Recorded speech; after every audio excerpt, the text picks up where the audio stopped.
قال الله تبارك وتعالى في القرآن المجيد والفرقان الحميد أعوذ بالله من الشيطان الرجيم بسم الله الرحمن الرحيم وآخرين منهم لما يلحقوا بهم وهو العزيز الحكيم صدق الله العظيم قال الله تبارك وتعالى في شأن حبيبه صلى الله عليه وسلم إن الله وملائكته يصلون على النبي يا أيها الذين آمنوا صلوا عليه وسلموا تسليما اللهم صل وسلم وزد وبارك على حبيبك سيدنا ونبينا ومولانا محمد وعلى آله وأصحابه أجمعين۔ عزیزان محترم، چونکہ کل یعنی گزرا ہوا جو کل یعنی جمعرات کو 2 شعبان المعظم تھی، اور 2 شعبان المعظم کو سیدنا امام اعظم ابو حنیفہ رضی اللہ تعالیٰ عنہ کے وصال کا دن ہے، اس مناسبت سے یہ بہتر و مناسب یہ سمجھا گیا کہ آج اس مبارک ہستی جس کو دنیا امام اعظم کے یاد کرتی ہے، جس کے ہم مخلد ہیں، جس بنیاد پر ہم حنفی کہلاتے ہیں، ان کا کچھ تذکرہ خیر کیا جائے تاکہ وہ ہمارے لیے سعادت مندی بھی ہو اور ہمارے دلوں میں آپ کی عظمت میں اضافے کا سبب بھی بن سکے۔ چونکہ جن کے مسائل کی ہم پیروی اور اتباع کر رہے ہیں، ان کی شخصیت کا حال بھی یا ان کی عظمت بھی ہمارے دلوں میں ہو تو یہ اور بہتر بات ہو سکتی ہے اور نور علی نور کا مسئلہ ہوتا ہے۔ عزیزان محترم، شریعت میں 4 امام ہیں، ایک امام اعظم ابو حنیفہ، اور دوسرے امام مالک، اور تیسرے جو ہے امام احمد بن حنبل، یا چوتھے امام شافعی رحمۃ اللہ تعالی علیہ، یا امام شافعی امام احمد بن حنبل فرمائیے۔ یہ کوئی خلفاء کی ترتیب نہیں ہے، آپ جس کو جس ترتیب سے بھی بیان فرما دیں، کوئی حرج کی بات نہیں ہے۔ خلفاء راشدین کی ترتیب شریعت میں ممکن یہ ہے کہ اسی ترتیب سے وہاں پر ایمان رکھنا ہے اور عقیدہ رکھنا ہے۔ تو امام اعظم جو ہے، ان کی جو اتباع کرنے والے ہیں، یعنی قرآن و حدیث سے انہوں نے جو مسائل نکالے ہیں جس کو ہم فقہ کہتے ہیں، تو ان مسائل کی جو اتباع کرنے والے ہیں، جو ان کے فالوور ہیں، ان کو یہ چاروں اماموں میں سے کسی ایک امام کی اتباع کرنا، کسی ایک امام کو فالو کرنا ایک عام آدمی کے لیے ضروری ہے، اور ان لوگوں کو جو ان کی اتباع اور فالوور ہیں، ان کو جو فالو کرتے ہیں ان کو مخلد کہتے ہیں، اور جو ان کو فالو نہیں کرتے، جو ان کی تقلید نہیں کرتے، ان کو غیر مخلد کہا جاتا ہے۔ ایک عام آدمی کے لیے جو قرآن و حدیث سے مسائل نکالنے کی صلاحیت نہیں رکھتا، ان چاروں میں سے کسی ایک کی اتباع کرنا کیا ہے، وہ ضروری ہے، اور ان کی اتباع کو ترک کر دینا یا یہ کہنا کہ میں ڈائریکٹ قرآن و حدیث سے سمجھ لوں گا یا چاروں کی اتباع میں کروں گا، یہ گمراہی ہے، یہ گمراہی ہے، کیونکہ ان میں سے کسی ایک کی اتباع کرنے پر علماء کا اجماع ہے، اور اجماع کے خلاف جانا یہ گمراہی ہے۔ قرآن کریم میں اللہ نے فرمایا وَمَن يَتَّبِعْ غَيْرَ سَبِيلِ الْمُؤْمِنِينَ نُوَلِّهِ مَا تَوَلَّى وَنُصْلِهِ جَهَنَّمَ،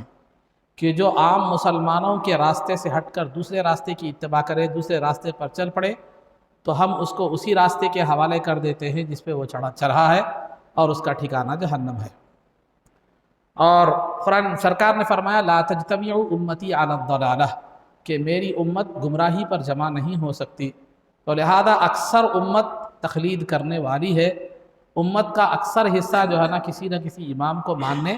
والا ہے، تو لہذا الحق دائرۃ بینہم، کہ حق انہی کے درمیان ہے، یہ چاروں اماموں میں سے کسی ایک کی تقلید میں ہی کیا ہے معلوم ہے، حق ہے اور نجات ہے اور دنیا و آخرت میں کامیابی ہے۔ یہ ایک تقلید کے حوالے سے جب بات آئی تفصیل میں سمجھاؤں گا۔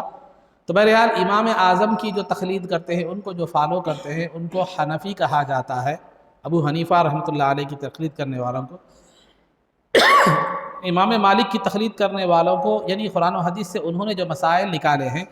اس کی پیروی کرنے والوں کو مالکی کہا جاتا ہے۔ پھر امام احمد بن حنبل رحمۃ اللہ تعالیٰ علیہ کی پیروی کرنے والوں کو حنبلی کہا جاتا ہے۔ پھر امام شافعی رحمۃ اللہ تعالیٰ علیہ کی پیروی کرنے والوں کو شافعی کہا جاتا ہے۔ ان بزرگوں کی تشریف آوری تو سرکار کے زمانے کے بعد ہوئی، لیکن سرکار دو عالم صلی اللہ علیہ وسلم نے ان کے آنے کی خوشخبری جو ہے نا اپنے زمانے میں ہی ارشاد فرما دی تھی۔ چنانچہ امام مالک کے تعلق سے جو ہے نا یہ سرکار کا ارشاد ہے کہ لوگ اپنی سواریوں پر سوار ہو کر دور دور سے آئیں گے تو علم حاصل کرنے کے لیے، علم کو طلب کرنے کے لیے، تو لا یجدون احدا اعلم من عالم المدینہ، تو اس وقت وہ عالم مدینہ سے زیادہ علم والا کسی کو نہیں پائیں گے، عالم مدینہ سے زیادہ علم والا کسی کو نہیں پائیں گے، اور وہ عالم مدینہ جو ہیں وہ امام مالک رحمۃ اللہ تعالیٰ علیہ، امام مالک رحمۃ اللہ تعالیٰ علیہ ہیں۔ تو چونکہ آپ کو علماء مدینہ میں آپ کا شمار ہوتا تھا، اور آپ عالم مدینہ کے نام سے یاد کیے جاتے ہیں علماء کے درمیان۔ اور دوسرے سرکار نے دوسری حدیث میں فرمایا لا تسبوا قریشا فإن عالمها يملأ الأرض علما، او كما قال علیہ الصلوۃ والسلام، کہ جو ہے نا تم قریش کو برا بھلا مت کہو، کیونکہ ان میں ایک عالم پیدا ہوگا جو زمین کو علم سے بھر دے گا، اور وہ ہیں امام شافعی رحمۃ اللہ تعالی، محمد بن ادریس شافعی رحمۃ اللہ تعالی علیہ، جو قریشی النسل تھے۔ اب رہا خطبہ مسنونہ کے بعد میں نے جس آیت مبارکہ کی تلاوت کا شرف حاصل کیا، اس سے اوپر سے اللہ رب العزت نے اوپر کی آیت میں سرکار کو بھیجنے کا مقصد بیان فرمایا۔ سورہ جمعہ کی آیت ہے یہ، هو الذی بعث فی الامیین رسولا منہم یتلو علیہم آیاتہ ویزکیہم ویعلمہم الکتاب والحکمۃ، یہ جو تفصیل پیچھے سے چلتی ہوئی آ رہی ہے، اللہ نے رسول پاک صلی اللہ علیہ وسلم کو عرب کے ان پڑھ لوگوں میں جو ہے نا بھیجا، تاکہ سرکار ان کو علم کے زیور سے آراستہ کرے، کتاب و حکمت انہیں سکھائے، کی تعلیم انہیں دے، اور ان کے ظاہر و باطن کو پاک کرے۔ سرکار کے اس فیضان علم و تزکیے سے صرف عرب کے لوگ مستفید نہیں ہوں گے، وآخرین منہم لما یلحقوا بہم، کہ ان میں سے بعض دوسرے لوگ بھی ہوں گے جو اب تک نہیں آئے، جو ان سے نہیں ملے، یعنی بعد میں آنے والے بھی سرکار کے اس علم و فیض سے کیا ہوں گے؟ مستفید اور مستفیض ہوں گے۔ جب یہ آیت نازل ہوئی تو صحابہ اکرام جو ہے نا بیٹھے ہوئے تھے، تو صحابہ نے پوچھا کہ یا رسول اللہ، جو دوسرے وآخرین منہم میں قرآن میں جو دوسرے لوگوں کا تذکرہ کیا جا رہا ہے، وہ لوگ کون ہیں جو آپ کے علم و فیض سے مستفید و مستفیض ہو گئے؟ تو وہاں سلمان فارسی رضی اللہ تعالیٰ عنہ بھی اس محفل میں موجود تھے۔ تو سرکار دو عالم صلی اللہ علیہ وسلم نے اپنا دست مبارک ان پر رکھ کر فرمایا کہ لو کان، احادیث کے مختلف الفاظ ہیں، بخاری، مسلم، معجم طبرانی، یہ احادیث کی جو کتابیں ہیں، ان میں جو روایات ہیں ان کا خلاصہ میں الفاظ کے اختلاف کے ساتھ بیان کر رہا ہوں، کہ بعض روایتوں میں ہے کہ لو کان الایمان، بعض روایتوں میں ہے کہ لو کان الدین، ایک ہے، بعض روایتوں میں ہے لتناولہ رجل، بعض روایتوں میں ہے کہ لتناولہ رجال، ایسے الفاظ ہیں۔ تو لو کان الدین او الایمان بالثریا، دین اور ایمان اگر ثریا ستارے کے پاس بھی ہو، وہاں پر بھی ہو، معلق کے الفاظ بھی وہاں لٹکا ہوا ہو، یعنی مطلب ثریا ستارہ تمام ستاروں میں سب سے بلند ترین ستارہ ہوتا ہے، تو اگر دین و ایمان اتنی اونچائی پر بھی ہو تو لتناولہ رجل من ابناء او رجال، تو فارس کے لوگوں میں سے کچھ لوگ یا ایک آدمی کیا کر لے گا، اس کو وہاں سے بھی حاصل کر لے گا، وہاں سے بھی اس علم کو کیا کرے گا، لے کر جو ہے نا آئے گا۔ اس کی دوری جو ہے نا اس کو کوئی نقصان، اس کو کوئی اس کے لیے کوئی معنی جو ہے نا نہیں رکھے گی۔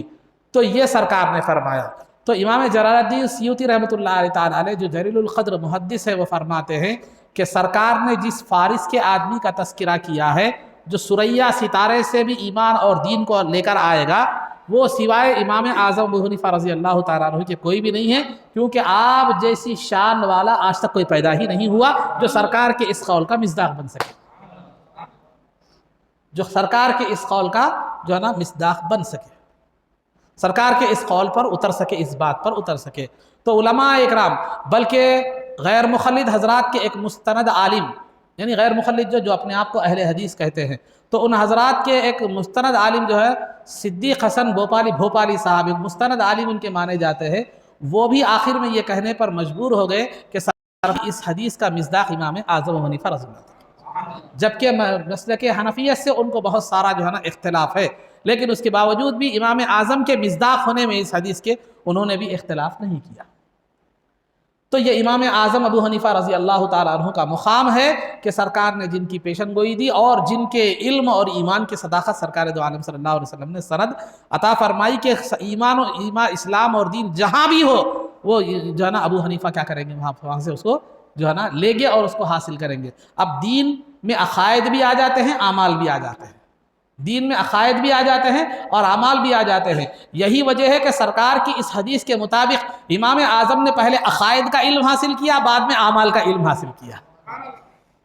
وہ کیسے حاصل کیا میں آپ کو جو ہے نا آگے بتاؤں گا۔ تو حدیث میں دین لوکان الدین، دین کہتے ہیں، عقائد و اعمال دونوں کا نام کیا ہے معلوم ہے، دین ہے۔ تو عقائد کا علم پہلے امام اعظم نے حاصل کیا، اس کے بعد پھر اعمال یعنی فقہ، نماز روزہ زکوٰۃ جو ہے نا ان مسائل کی طرف آپ نے توجہ جو ہے نا فرمائی۔ تو بہرحال تو امام اعظم ابو حنیفہ رضی اللہ تعالیٰ عنہ کی بھی تشریف آوری کی خوشخبری سرکار دو عالم صلی اللہ علیہ وسلم نے جو ہے نا عنایت فرمائی تھی، جیسے کہ امام مالک اور امام شافعی کے تعلق سے بھی آپ نے اشارہ فرمایا تھا۔ تو یہ ہماری جو ہے نا اطمینان کے لیے کافی ہے کہ سرکار دو عالم صلی اللہ علیہ وسلم نے جس ہستی کی خوشخبری دی ہو اور جن کے علم کی بات بتلائی ہو کہ علم کہیں بھی ہو وہ اس سے ان سے چھوٹ جو ہے نا نہیں سکتا، تو ہم ان کے مقلد ہیں، یہ ہمارے لیے باعث شکر بھی ہے، باعث جو ہے نا فخر بھی ہے۔ اب دیکھیے دنیا میں ہر ایک کا کوئی نہ کوئی دشمن ہوتا ہے، اللہ رب العزت کے بھی دشمن موجود ہیں، اللہ کی ذات کے دشمن بھی موجود۔ خود اللہ نے فرمایا لا تتخذوا عدوی وعدوکم اولیاء، میرے اور تمہارے دشمن کو دوست مت بناؤ۔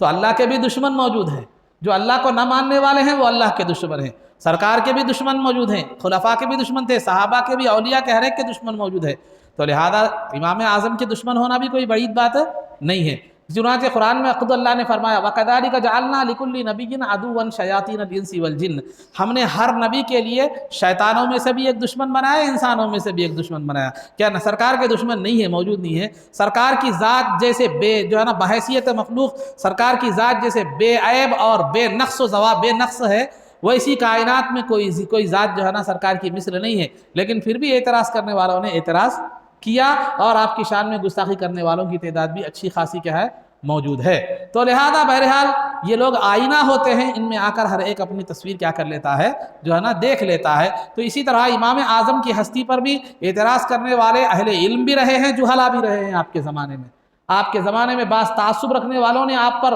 علم رکھتے ہوئے بھی کیا کیا ہے، اعتراض کیا ہے۔ علم رکھنے کے بعد اگر آدمی کے اندر تعصب کی کیفیت ہو تو علم رکھنے کے باوجود بھی وہ جو ہے نا حق گوئی نہیں کر سکتا اور وہ اعتدال پر قائم جو ہے نا نہیں رہ سکتا۔ تو امام اعظم کے زمانے میں بھی امام اعظم کی مقام اور عظمت کو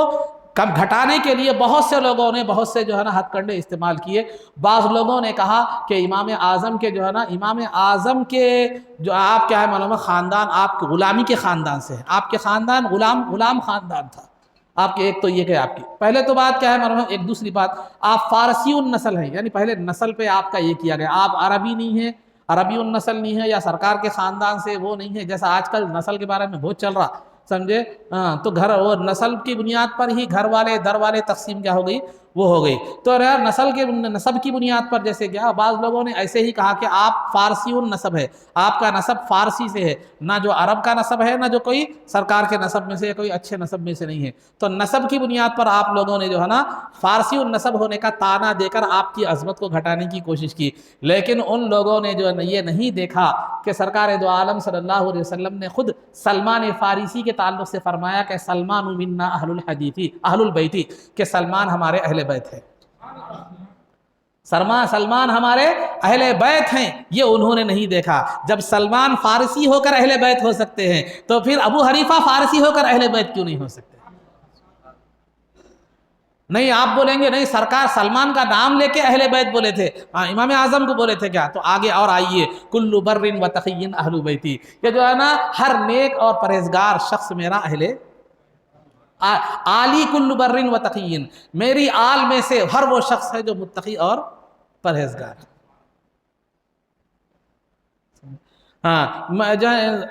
تو تو امام اعظم کی تقویٰ اور طہارت کو تو جو ہے نا دنیا مانتی تھی، آپ کے امام المتقین ہونے کو محدثین مانتے تھے، ائمہ مانتے تھے، جو ہے نا بڑے بڑے لوگ کیا کرتے تھے معلوم ہے، مانتے تھے۔ تو پھر آپ جو ہے نا فارسی النسل ہونا کوئی جو ہے نا نقصان نہیں پہنچا سکتا سرکار کے اس قول کے سامنے کہ ہر متقی میری آل میں سے ہے۔ تو پہلے تو نسل کا تعلق جو ہے نا نسب کا جو ہے نا کوئی اگر عربی نہ ہو، نسب یا سرکار کے خاندان سے نہ ہو، تو یہ کوئی بے حرمتی یا کوئی جو ہے نا بے عزتی کا معاملہ نہیں ہے۔ اگر سرکار کی آل سے ہو تو یہ عظمت کا معاملہ ضرور ہے، لیکن سرکار کی آل سے نہ ہونا یہ بے عزتی کی بات تو نہیں ہے، بے عزتی کی بات تو نہیں ہے۔ تو لہذا عزیزان محترم، بعض لوگوں نے آپ فارسی ہیں یہ کہہ کر جو ہے نا آپ کو آپ کی عظمت کو مجروح کرنے کی کوشش کی، لیکن وہی فارسی کے حوالے سے سرکار نے فرمایا کہ وہی فارسی شخص ہوگا جو ثریا ستارے سے بھی ایمان اور دین کو کیا کرے گا، حاصل جو ہے نا کرے گا۔ تو بہرحال عزیزان محترم، بعض لوگوں نے آج اس طرح کی یہ کہا، بعض لوگوں نے یہ کہا کہ آپ کے دادا غلام تھے، بنو تمیم کے غلام، بنو تیم اللہ یا بنو تمیم، بعض لوگوں نے کہا ہے کہ بہرحال آپ غلام تھے، آپ کے دادا غلام تھے۔ دادا غلام تھے یہ بات بھی جو ہے کہی گئی ہے، لیکن عربی میں جو ہے نا ایک لفظ ہے مولا، ایک لفظ ہے کیا ہے، مولا۔ مولا کا لفظ کیا ہوتا ہے، غلام کے لیے بھی استعمال ہوتا ہے، آقا کے لیے بھی استعمال ہوتا ہے، غلام کے لیے بھی استعمال ہوتا ہے، آقا کے لیے بھی استعمال ہوتا ہے۔ اور اس زمانے میں جو لوگ مصر اور عراق وغیرہ کے جو لوگ نئے نئے مسلمان ہوتے ان کو بھی مولا کہا جاتا تھا، ان کو بھی مولا جو ہے نا کہا جاتا تھا۔ اور اس زمانے میں عرب میں قبیلوں کا رواج تھا، تو اگر کوئی آدمی باہر سے آتا، دوسرے علاقے سے آتا، تو یہ عجم میں تو عرب کے علاوہ جو دوسرا علاقہ ہے وہ عجم، اب یہ ہندوستان عجم کہلاتا ہے،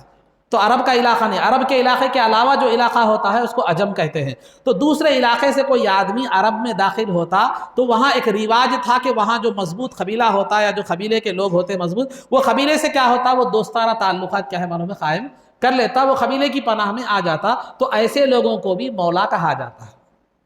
ایسے لوگوں کو بھی کیا کہا جاتا تھا، مولا کہا جاتا تھا۔ تو مولا کے کتنے معنی بتایا میں نے، اپنے کتنی صورتیں بتائی، ایک تو غلام کے معنی، دوسرے آقا کے معنی، تیسرے جو نئے نئے جو اسلام لائے عراق مصر وغیرہ کے لوگوں کو بھی مولا کہا جاتا تھا، اور عرب کے کسی قبیلے سے انہوں نے کیا کیا ہے کہ وہ کیا ہے دوستی قائم کر لی ہے، تو اس کو بھی کیا کہا جاتا تھا، مولا کہا جاتا تھا۔ تو امام اعظم ابو حنیفہ رضی اللہ تعالیٰ عنہ کے جو دادا تھے، آپ کا نام نعمان، آپ کے والد کا نام ثابت، آپ کے دادا کے دو نام روایتوں میں ملتے ہیں، ایک زوتا یا زوتا، ایک ہی لفظ کے دو تلفظ ہیں، زوتا یا زوتا ایک نام تھا، دوسرا نام کیا ہے، نعمان تھا۔ تو لہذا یہ دو نام آپ کے دادا کے تھے۔ تو علماء فرماتے ہیں کہ آپ اسلام لانے سے پہلے آپ کا نام زوتا یا زوتا تھا، اسلام لانے کے بعد آپ کیا ہو گئے، آپ کا نام نعمان پڑ گیا۔ تو لہذا پوترے کا نام بھی نعمان، دادا کا نام بھی کیا ہے معلوم ہے، نعمان۔ تو آپ کے دادا قوم کے ایک بہت بڑے آدمی، سرداری کی حیثیت رکھنے والے ایک معتبر آدمی تھے، اس وجہ سے بھی آپ کو مولا کہا جاتا تھا۔ دوسری وجہ، آپ نے جب جو ہے نا عراق تشریف لائے تو وہاں آپ نے وہ جو ہے نا قبیلے سے کیا کیا معلوم، آپ نے دوستانہ تعلقات قائم کیے، تو اس بنیاد پر بھی آپ کو مولا کہا جاتا ہے۔ اور پھر اہل عراق اور اہل مصر جو ایمان لاتے تھے، اسلام لاتے تھے، ان کو بھی کیا ہے، مولا کہا جاتا ہے۔ تو آپ کو مولا کہنے کی وجہ یہ تین وجوہات ہیں، وہ غلامی اس کی وجہ نہیں،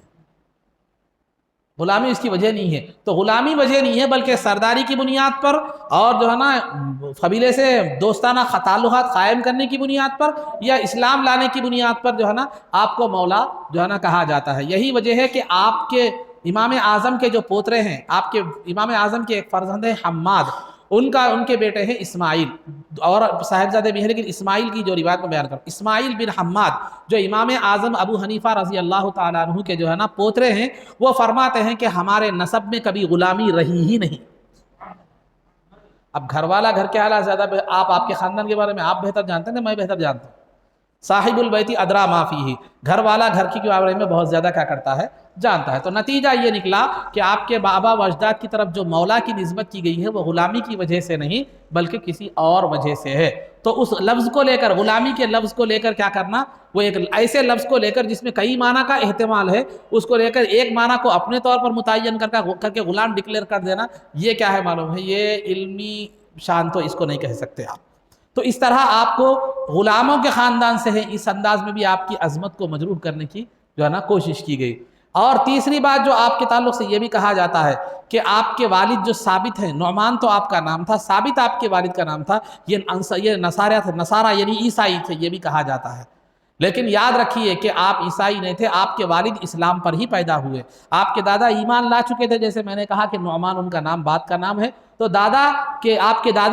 کے والد جو ان کا نام ثابت تھا، ثابت پیدا ہوئے تو اسلامی گھرانے میں ہی پیدا ہوئے، اسلام پر ہی پیدا ہوئے۔ آپ کے دادا جو نعمان ہیں، امام اعظم کے والد جو ثابت ہے، ان کو لے کر بچپن میں ایک سیدنا علی مرتضیٰ رضی اللہ تعالیٰ عنہ کے پاس لے گئے ایک مرتبہ۔ روایتیں دو طرح کی ہیں، ایک نوروز ایک عید ہوتی تھی، مہرجان ایک دو قسم کے ایک فیسٹیولز ہوتے تھے، تو اس موقع پر کیا کیے آپ، کچھ حلوہ لے کر فالودہ لے کر کیا کیے معلوم ہے، ثابت کے ساتھ کیا کیے، آپ کے جو ہے نا دادا جو نعمان امام اعظم کے دادا، آپ کے والد ثابت کے ساتھ سیدنا علی مرتضیٰ رضی اللہ تعالیٰ عنہ کے پاس گئے، فالودہ پیش کیا، تو علی رضی اللہ تعالیٰ عنہ نے ثابت کی اولاد میں خیر و برکت کی دعا فرمائی،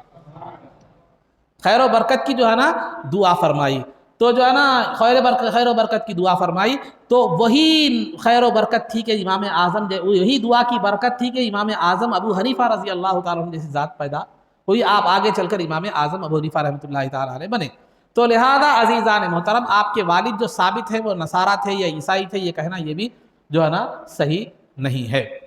ٹھیک ہے، اگر یہ سب مان بھی لیا جائے کہ آپ غلامی تھی، آپ کے والد وہ تھے، فلاں تھے، وہ بھی تھے، تو اگر امام اعظم کیا تھے وہ دیکھیے، امام اعظم کو تو آپ مومن مانتے ہیں،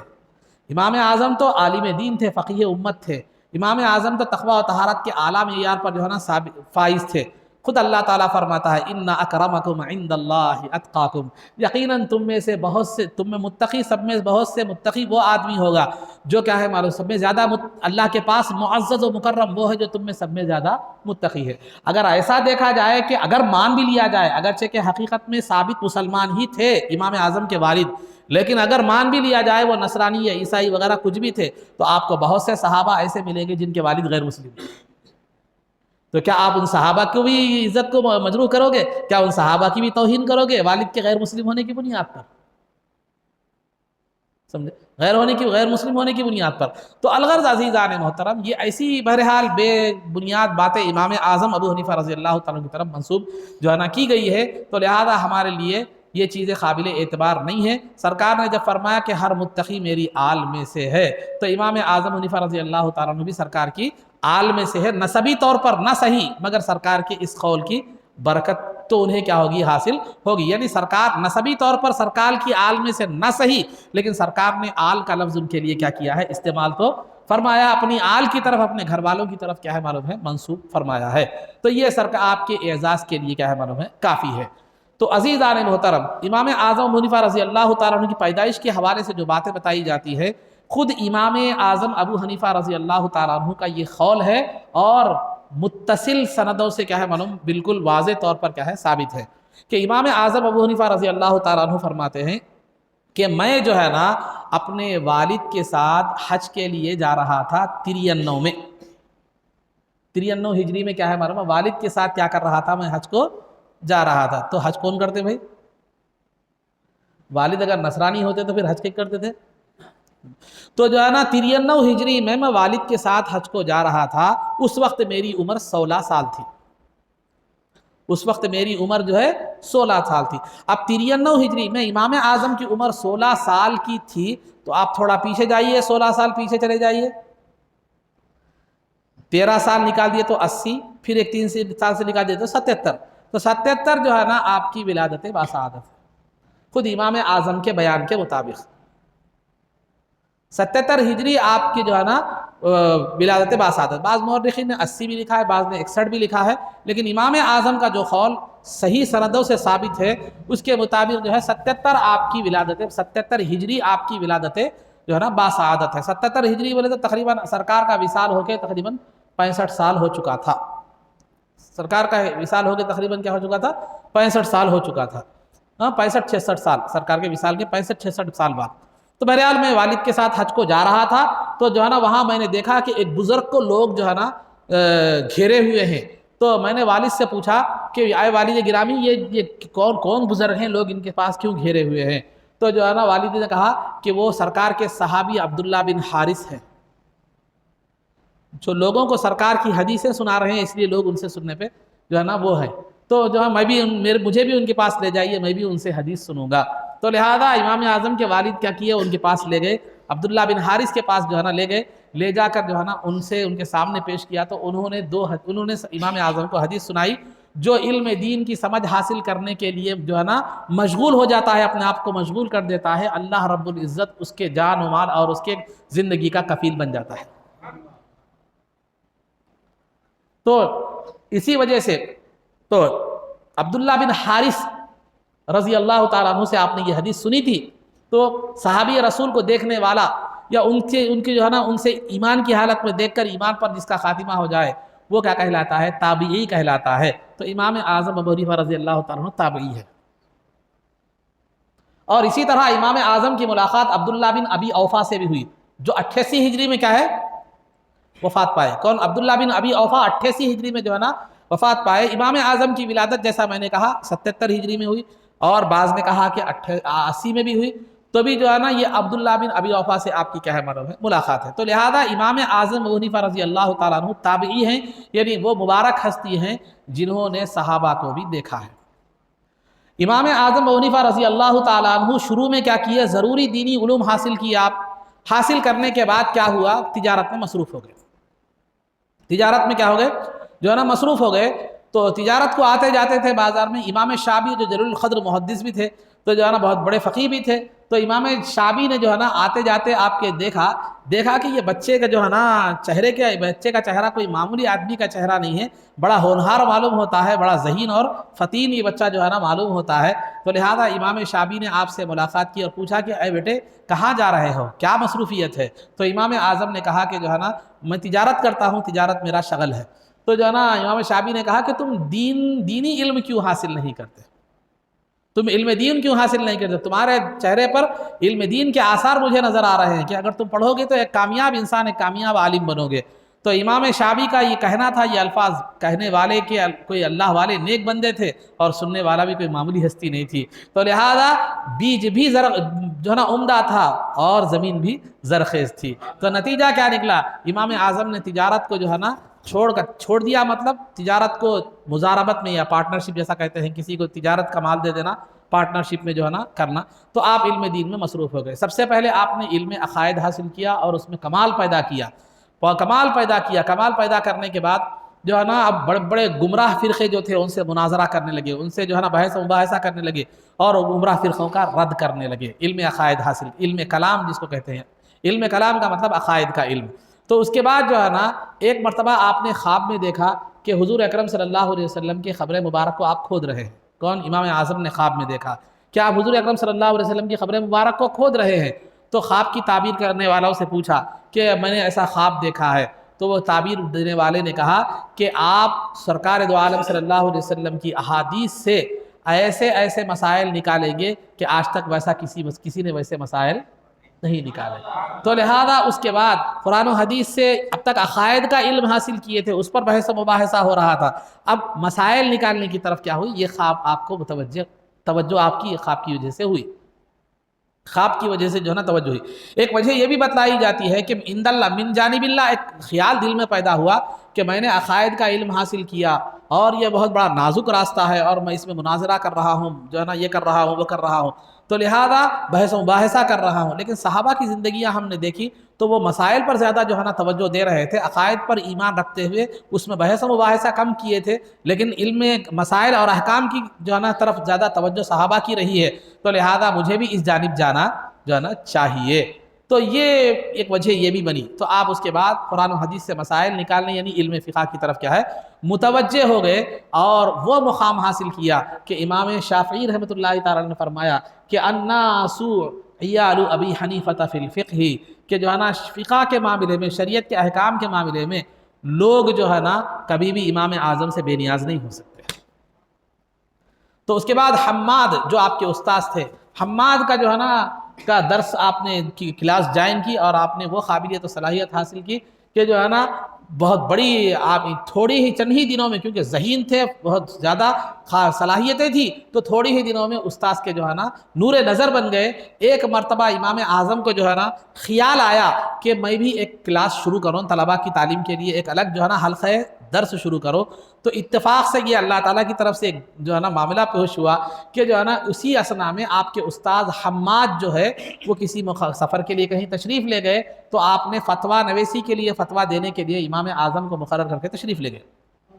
تو جب وہ استاذ باہر تشریف لے گئے تو ان کی آنے تک امام اعظم نے 60 فتوے جاری کیے، جن میں سے 40 فتووں کے ساتھ استاذ نے جو ہے نا اتفاق کیا اور اگری ہوئے، باقی 20 فتووں میں جو ہے نا آپ نے کچھ باتیں بیان فرمائی، کچھ وضاحتیں جو ہے نا فرمائی۔ تو اس کے بعد امام اعظم نے یہ لازم کر لیا کہ جب تک میرے استاذ حماد موجود ہیں میں الگ حلقہ درس قائم نہیں کروں گا، بلکہ انہی سے وابستہ جو ہے نا رہوں گا۔ آپ کے فتوے اور آپ کی دین کی سمجھ کا عالم یہ ہے کہ کئی واقعات آپ کے تعلق سے ہیں، بہت تعلقات بہت ہیں آپ کی دین کی سمجھ کے حوالے سے، لیکن ایک واقعہ میں آپ کے سامنے جو ہے نا عرض کرتا چلو کہ ایک آدمی نے جو ہے نا قسم کھائی۔ کیا قسم کھائی؟ کہ جو ہے نا ایک آدمی نے قسم کھائی کہ میں اپنی بیوی سے اس وقت تک بات نہیں کروں گا جب تک کہ وہ مجھ سے بات نہ کرے۔ میں اپنی بیوی سے اس وقت تک بات نہیں کروں گا، بیوی کے سامنے بول دی حضرت، کیا بولے کہ میں تجھ سے اس وقت تک بات جو ہے نا نہیں کروں گا جب تک کہ تو مجھ سے بات نہ کرے۔ اگر تو بات کرنے سے پہلے میں تجھ سے بات کر لوں تو تجھے طلاق ہے۔ کیا انداز ہے طلاق دینے کا؟ تو بہرحال اگر تو بات کرنے سے پہلے میں اگر تجھ سے بات کر لوں تو کیا ہے تجھے طلاق ہے۔ اب ہوم منسٹر بھی جلال میں تھے، انہوں بھی غصے میں تھے، انہوں بھی بولے میں بھی قسم کھاتی ہوں کہ جب تک آپ مجھ سے بات نہیں کریں گے میں بھی آپ سے بات نہیں کروں۔ اب کیا کرنا؟ اب مسئلہ پیدا ہو گیا، سمجھے؟ لڑتی عوام پریشان علماء ہوتے ہیں، یہ بھی ایک رہتا مسئلہ، سمجھے؟ تو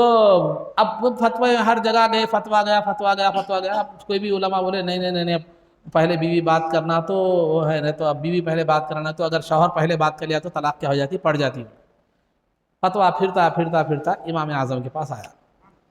امام اعظم کے پاس آیا تو امام اعظم حنیفہ رضی اللہ تعالیٰ نے فرمایا کہ شوہر سے کہا کہ جو ہے نا جا تو بات کر لے اپنی بیوی سے، تو اپنی بیوی سے بات کر لے، طلاق نہیں پڑے گی، پھر اس کے بعد تیری بیوی بھی تجھ سے بات کر سکتی ہے، اس کی قسم بھی نہیں ٹوٹے گی۔ اب یہ جب فتویٰ علماء کے پاس گیا تو علماء نے دیکھا آپ یہ کیسا بول دیے، کیسا کر دیے، وہ کیسا کر دیے، مختلف طرح سے اب جو ہے نا آپ پہ چیمک ہو گیا، شروع ہو گئی۔ تو امام اعظم نے کہا کہ دیکھو شوہر نے کیا کہا کہ جب تک بیوی بات نہیں کرے گی میں اس وقت تک اس سے بات نہیں کروں گا۔ پھر بیوی بولی، اس کے بعد بیوی بولی شوہر کی بات سن کے جب تک تم مجھ سے بات نہیں کریں گے میں بات نہیں کروں گی۔ تو شوہر جب بولا تھا کہ جب تک بیوی مجھ سے بات نہیں کرے گی میں اس سے بات نہیں کروں گا، تو بیوی قسم کھا کے شوہر سے بات کری نہیں کری؟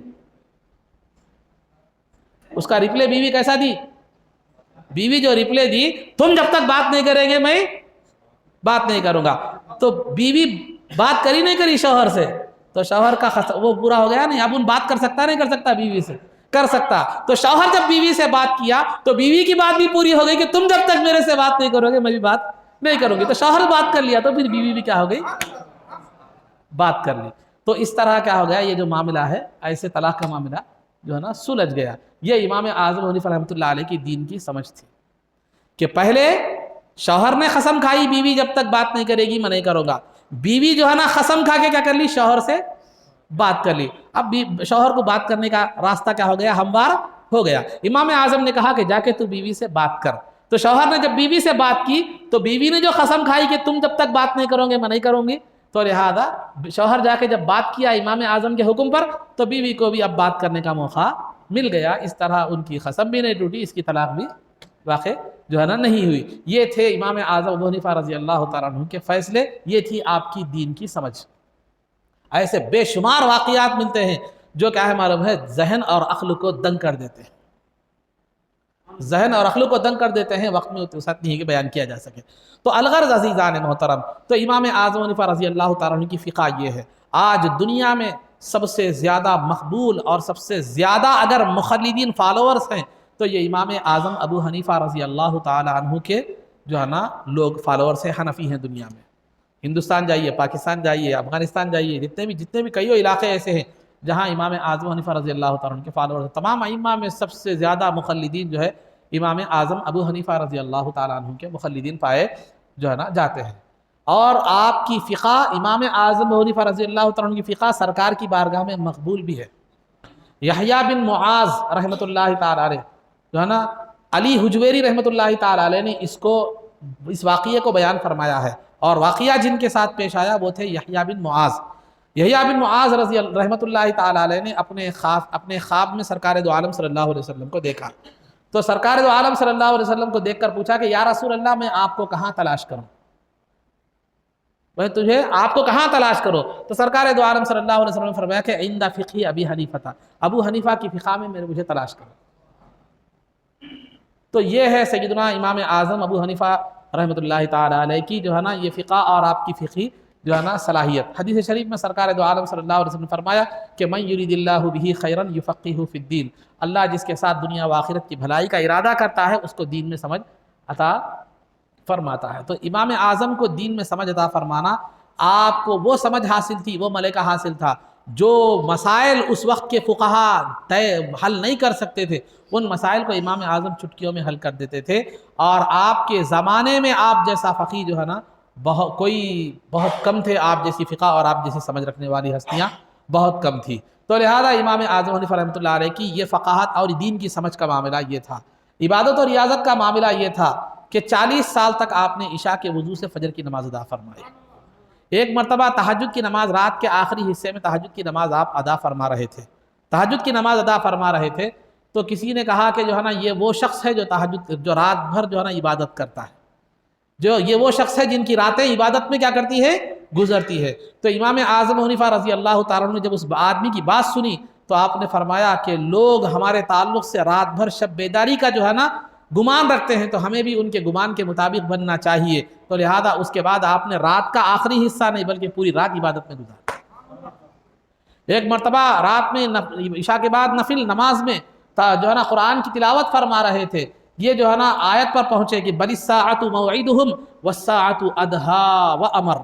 بل الساعۃ موعدہم والساعۃ ادہا وامر، کہ قیامت ان کا ٹھکانہ ہے، ان کا وقت مقررہ، ان کا مقررہ وقت کیا ہے، قیامت ہے، اور قیامت بڑی دھولناک اور جو ہے نا بڑی ناگوار چیز ہے۔ جب یہ آیت پر پہنچے تو مانا کا قلب پر یہ اثر ہوا کہ یہی آیت تلاوت کرتے رہے، نماز میں ساری رات گزر گئی، اور یہاں تک کہ مؤذن نے فجر کی اذان دی۔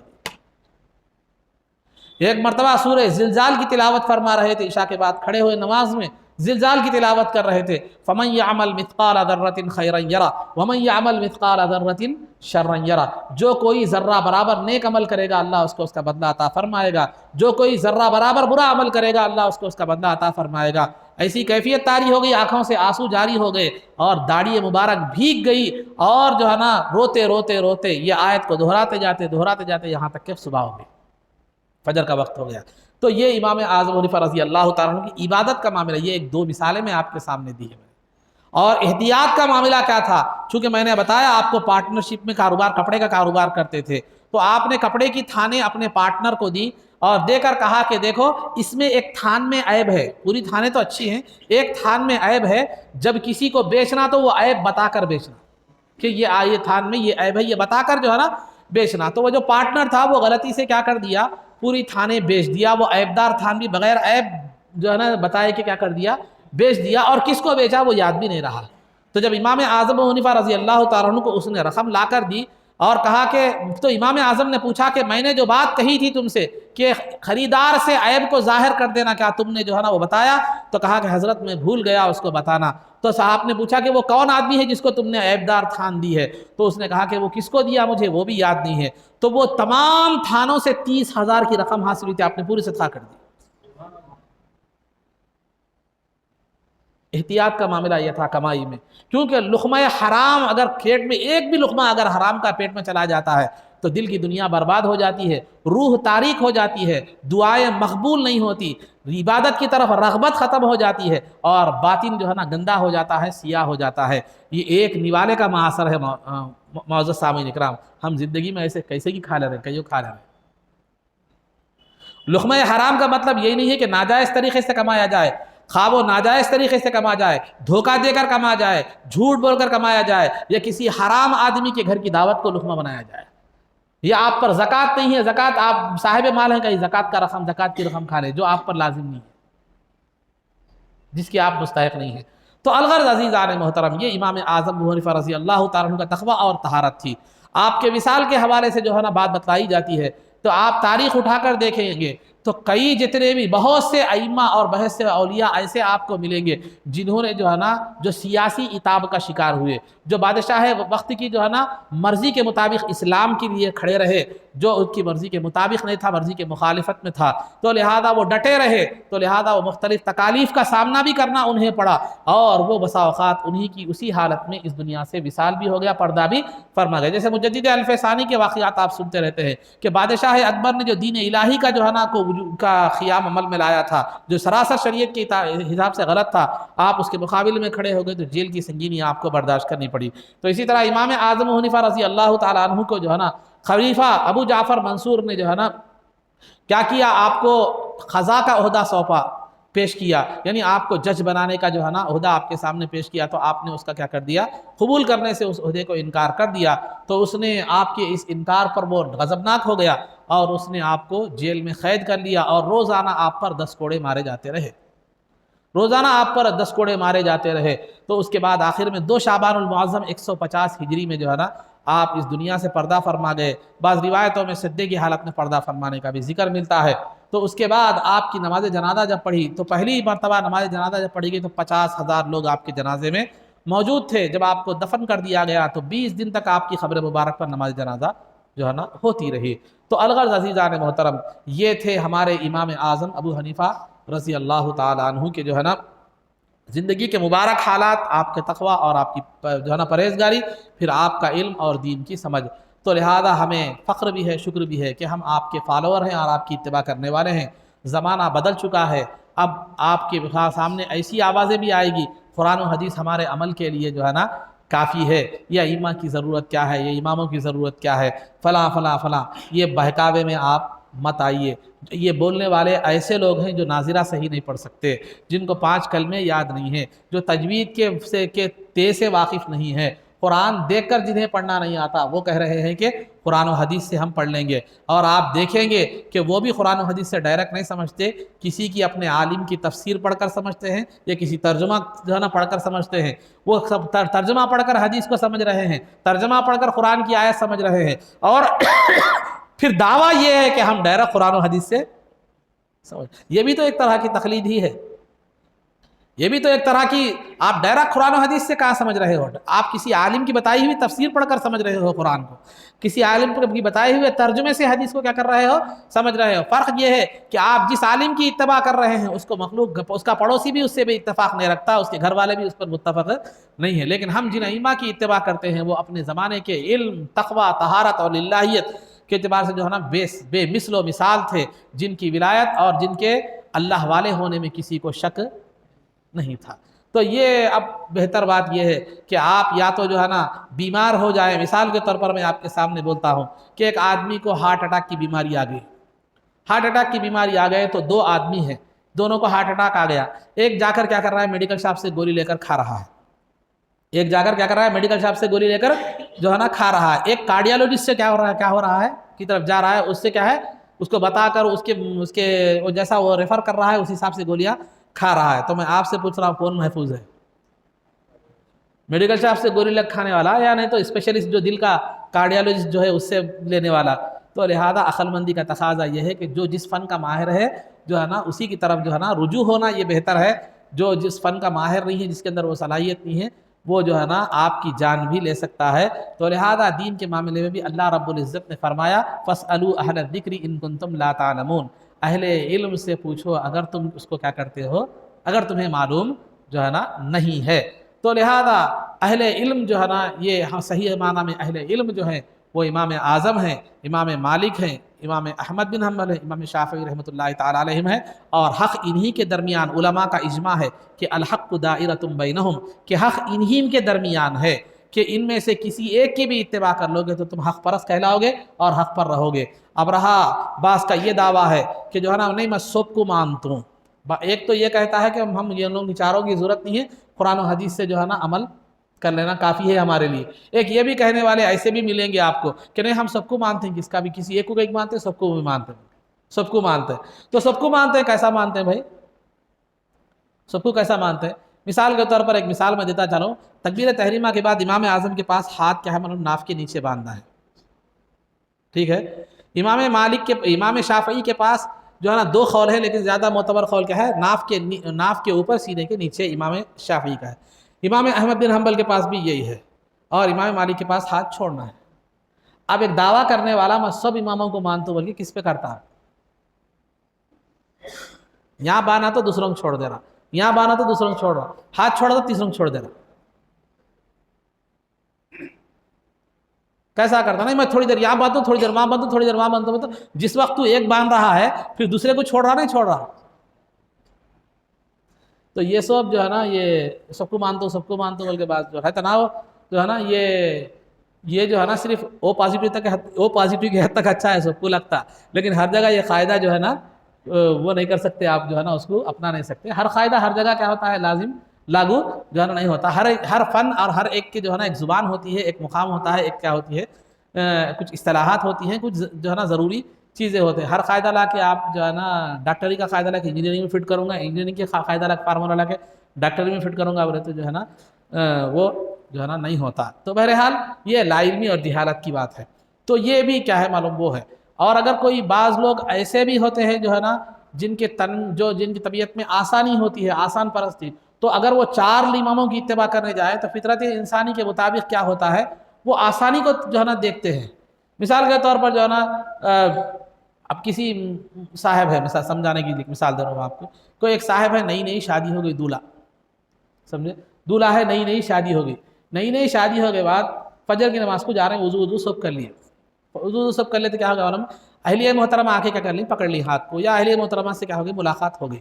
ملاقات کا مطلب ہم بستری نہیں بتا رہا ہوں، خالی ملاقات ہو گئی، یا بوس و کنار ہو گیا اہلیہ محترمہ سے۔ تو امام اعظم ابو حنیفہ رحمۃ اللہ تعالیٰ علیہ کے پاس جب تک جو ہے نا کچھ مزید نہ نکلے، 1-2 قطرے مادہ منویہ کے نہ نکلے، اس وقت تک وضو نہیں ٹوٹتا۔ امام شافعی کے پاس کیا ہے، عورت کے چھوتے ہی وہ ہوتے ہی کیا ہوتا ہے، وضو ٹوٹ جاتا، اگرچہ کہ وہ مزید کے خطرے نہ بھی نکلے۔ اب دولہا نیا دولہا فجر کو نہیں جانے کا، جاڑے کے موسم میں جارا کیسا کی،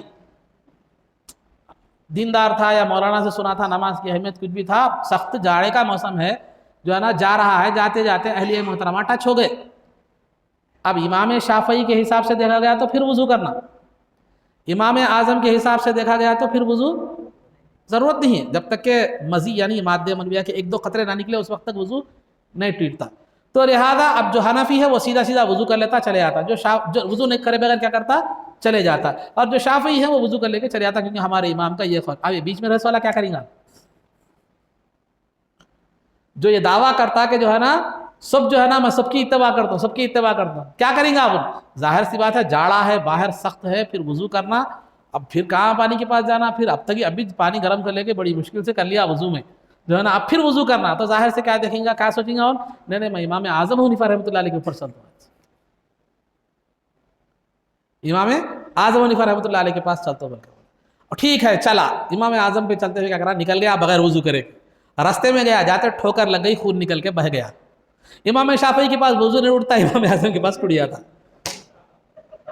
امام شافعی کے پاس وضو نہیں ٹوٹتا، امام اعظم کے پاس ٹوٹ جاتا۔ وہاں تو امام شافعی کو اوور ٹیک کر کے کیا کرتا، امام اعظم کے ساتھ ہو گیا تھا، اب یہاں خود امام اعظم کے پاس وضو ٹوٹ رہا، اب وضو کرنا ہے، کیا کر، نہیں ٹھیک ہے امام شافعی ہے نا ادھر سے۔ تو اس طرح کیا ہو گیا، یہ شریعت پرستی نہیں ہوتی، نفس پرستی ہوتی ہے۔ مثال میں نے کیا کی ہے آپ کو جو ہے نا دی ہے، کیونکہ انسان کی طبیعت میں آسانی ہوتی ہے، انسان جو آسانی دیکھتا ہے وہی کیا کر لیتا، اسی کی طرف جاتا ہے، یہ فطرت انسانی ہوتی ہے۔ پھر آج کے زمانے میں ہمارے پاس نہ وہ تقویٰ ہے، نہ طہارت ہے، نہ وہ یہ ہے کہ جو ہے نا اہتمام کر سکے، وہ کر سکے۔ ہمارے پاس تو اللہ کریم بولنے والے بہت ہو گئے، اللہ کریم بہت ہو گیا، سمجھے، یہ ہو گیا۔ تو یہ آسانی یہ جو ہے نا شریعت پرستی نہیں ہوتی، بلکہ جو ہے نا یہ نفس پرستی ہو جاتی ہے۔ اس کی مثال عمرے کو جانے کا اتفاق ہوا تو میں نے عرب کی کئی مساجد میں جانے کا، جیسے مسجد قبلتین، مسجد قباء وغیرہ وغیرہ دیگر مساجد میں، عرب میں یہ رواج عام ہے کہ آپ کو جو ہے نا جماعت، جو مسجد میں جماعت ہوتی ہے، وہ جماعت ہونے کے بعد 2 3 4 جماعتیں بنتی ہی رہتی ہیں، بنتی ہی رہتی ہیں، بنتی ہی رہتی ہیں، بنتی ہی رہتی ہیں۔ تو جو ہے نا آیا 2 آدمی جمع ہو گئے، جماعت بنا لے، 2 آدمی جمع ہو گئے، جماعت بنا لے، 2 آدمی جمع ہو گئے، جماعت بنا لی۔ تو ایک مرتبہ کیا ہوا، ایک صاحب میرے ساتھ تھے، احناف کے پاس کیا ہے، احناف کے پاس یہ ہے کہ پرانے جو علماء ہیں متقدمین، ان کے پاس ایک مرتبہ جماعت ہو گئی تو پھر دوبارہ جماعت بننے کی اجازت نہیں ہے۔ بعد کے فقہا نے تھوڑی گنجائش دی ہے کہ بہت سے لوگوں کی چھوٹ گئی ہے، اتفاقاً ایسا ہو گیا ہے، عادت کے طور پر نہیں ہو رہا، تو پھر کیا کر سکتے ہیں، بنا سکتے ہیں، جہاں نماز ہوئی ہے اس سے ہٹ کے کیا ہے دوسری جگہ بنا سکتے ہیں۔ اتنی گنجائش کیا ہے صرف رکھی گئی ہے، لیکن وہاں ایسا کچھ بھی نہیں ہے، ایسا کچھ بھی نہیں ہے، بلکہ کیا ہے معلوم ہے،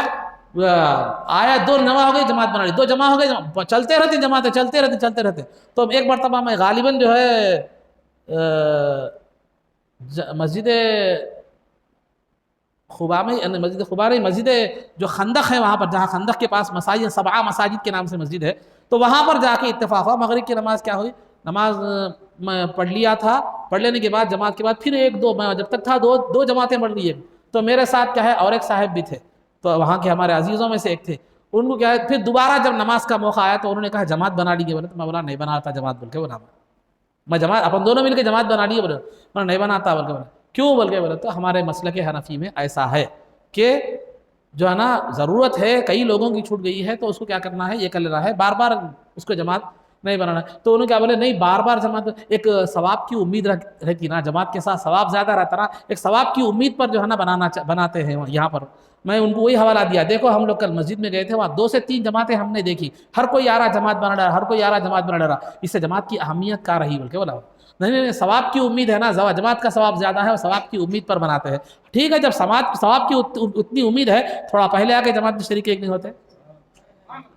تکلیف بھی نہیں ہونا، ثواب بھی ملنا،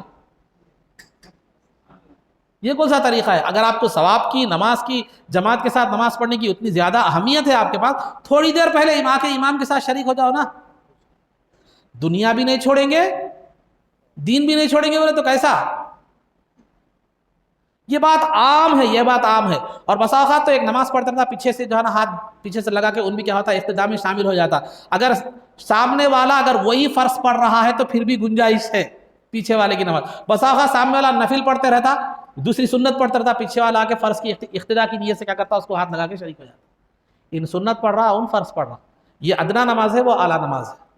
کیسے ہوتی نماز؟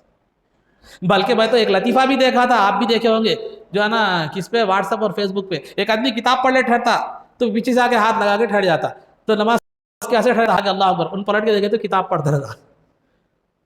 وہ بیچارہ کتاب پڑھنے والا کیا بات ہے، مجھے کوئی ہاتھ لگا رہا، وہ پیچھے دیکھے تو نماز کے لیے ٹھہر جاتے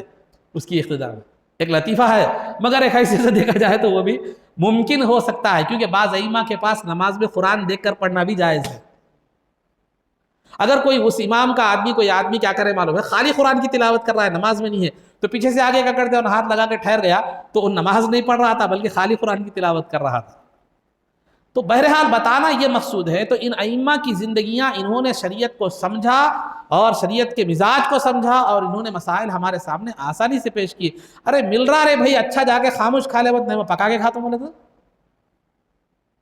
ارے ماہر باورچیاں پکا کے رکھے ہوئے ہیں، انتظام ہے اچھے سے اچھا کھانا، وہ اس سیکشن کے اس جو ہے نا فیلڈ کے اچھے سے اچھے ماہر باورچیاں پکا کے رکھے ہوئے ہیں، جا کھانا کھا، بت نہیں میں خود پکا لے کھا تو خود کو پکانے نہیں آتا، لیکن پکا لے کھا تو بولے تو کچا پکا لیتا، پیٹ میں درد ہوتا، صحت خراب کر لیتا، تو یہ اس کو نادان نہیں تو اور کیا بولیں گے؟ تو بہرحال یہ چند باتیں تھیں، اس طرح کی باتیں آئیں گی، بہت سی باتیں آپ کے سامنے چار ضرورت ہے کہ ہمارے لیے قرآن حدیث کافی نہیں ہے کیا، وہ نہیں ہے کیا، یہ نہیں ہے کیا، جو ہے نا کئی باتیں آپ کے سامنے آئیں گی۔ تو قرآن و حدیث میں اصول بیان کیے گئے ہیں، اور وہ اصول سمجھنے کی آپ کے اندر صلاحیت نہیں ہے۔ اب یہ تقریر سن رہے اس کا بھی ذکر قرآن و حدیث میں نہیں ہے، مائک کا، لاؤڈ اسپیکر کا، تو پھر اب اس کو کیا بولتے ہیں، قرآن و حدیث سے نکال کے بتاؤ۔ ہمارے ائمہ نے کیا کیا معلوم ہے، اس کو رکھا، دیکھا، اس کو پرکھا، قرآن و حدیث کے اصول پر رکھا کہ کیا اس سے آواز میں تبدیلی آتی ہے یا نہیں آتی، جو آواز جو بولی جاتی ہے وہی پھینکتا ہے یا بدل کر پھینکتا ہے، وہی پھینکتا ہے تو جائز ہے، بدل کر پھینکتا ہے تو جائز نہیں۔ یہ اصول کون کر سکتا ہے؟ جو دین کی سمجھ رکھتا ہے۔ عوام ایسے سمجھ سکتی ہے؟ ایک ڈاکٹر ہی سمجھ سکتا ہے کہ بخار سردی کا ہے گرمی کا ہے، پھر دوا دینا ہے تو سامنے والے کا مزاج سرد ہے گرم ہے، شوگر ہے بی پی ہے نہیں ہے، پھر یہ گولی اس کو میچ کرتی نہیں کرتی، یہ سب چیزیں ڈاکٹر دیکھتا ہے، میڈیکل شاپ والا یہ سب۔ تو میں یہ چند مثالیں آپ حضرات کے سامنے بتا رہا ہوں، اس لیے بتا رہا ہوں کہ آج کل ہمارے نوجوان خالی ہیئر اسٹائل خراب نہیں ہو رہا، نماز میں ٹوپی نہ لگا کے پڑے، ہیئر اسٹائل خراب نہیں ہو رہا بس ہے، اور کیسا بھی نہیں ٹھہر جا پہلوانوں کے ویسا پیروں کو پیروں لگا کے ٹھہر، دیکھ لیے دیکھا دیکھی جو ہے نا، ایک مینڈی گر گئی تو پورے مینڈیاں کیا ہے کیسا ہوتا ہے، مینڈیوں کو دیکھیں آپ، وہ کیا کرتا ہے مینڈیاں ایک مینڈی کو کیا کرتا ہے معلوم، اٹھا لے کے چلتا ہے، یار تو ایک لے کے چلتا رہتا ہے سامنے والا، اس کے پیچھے پورے مینڈیاں جاتے رہتے ہیں۔ تو مینڈی مت بنیے آپ، مینڈی بننا ہے تو جو ہے نا ائمہ کی بنیے، جن کے سرکار دو عالم صلی اللہ علیہ وسلم نے بشارت دی تھی، کیجئے تو قابل کی کیجئے۔ تو لہذا ہر کس و ناقص کی اتباع مت کیجیے۔ ہر کوئی آج یوں کہ ہر کوئی جو ہے نا قرآن کی بات کر رہا ہے، نہ اس کا حلیہ مانو جیسا ہے، نہ اس کا حلیہ جیسا ہے، یہ ناجائز، وہ بدعت، وہ شرک، فلاں یہ فلاں یہ فلاں۔ ہمارے لوگ سن لیے، جس کو جو سمجھ میں آیا وہ لے لیے، سمجھ میں آیا، جبکہ سامان خریدنے گئے تو جو سمجھ میں آیا وہ نہیں لیتے، 4 لوگوں سے مشورہ کرتے۔ نوجوانوں سے میری گزارش ہے کہ انہیں سے وابستہ رہیے، اور عام آدمی کے لیے جو قرآن و حدیث سے مسائل نکالنے کی صلاحیت نہیں رکھتا، چاروں اماموں میں سے کسی ایک کی اتباع ضروری ہے، اور نہ چاروں کی اتباع کرنے کا دعویٰ کرنا یا پوری اتباع نہ کرنے کا دعویٰ کرنا یا قرآن و حدیث سے مسائل سمجھنے کا دعویٰ کرنا، یہ گمراہی ہے، یا کبھی بھی کیا ہے بنو، یہ آدمی ٹھوکر کھا سکتا ہے۔ اللہ رب العزت ہماری اس سے حفاظت فرمائے۔ اللہ رب العزت سے دعا ہے کہ پروردگار عالم سیدنا امام اعظم حنیفہ رضی اللہ تعالیٰ عنہ کے علوم و فیوض سے ہم کو بہرہ بر فرما۔ اے اللہ جو ہے نا آپ کے بتائے ہوئے راستے پر چلنے کی توفیق عطا فرما، عزت و عافیت کی زندگی دے، اور ایمان پر ہمارا خاتمہ فرما، رسول پاک صلی اللہ علیہ وسلم کے قدموں میں ہمارا حشر فرما، آپ کی شفاعت عظمیٰ سے ہم کو بہرہ بر فرما، آپ کے دست مبارک سے جام کوثر پینا نصیب فرما، جنت میں آپ کی غلامی معیت اور رفاقت نصیب فرما۔ صلی اللہ تعالی وسلم علی خیر خلقہ سیدنا محمد و آلہ و صحبہ اجمعین برحمتک یا ارحم الراحمین، والحمد للہ رب العالمین۔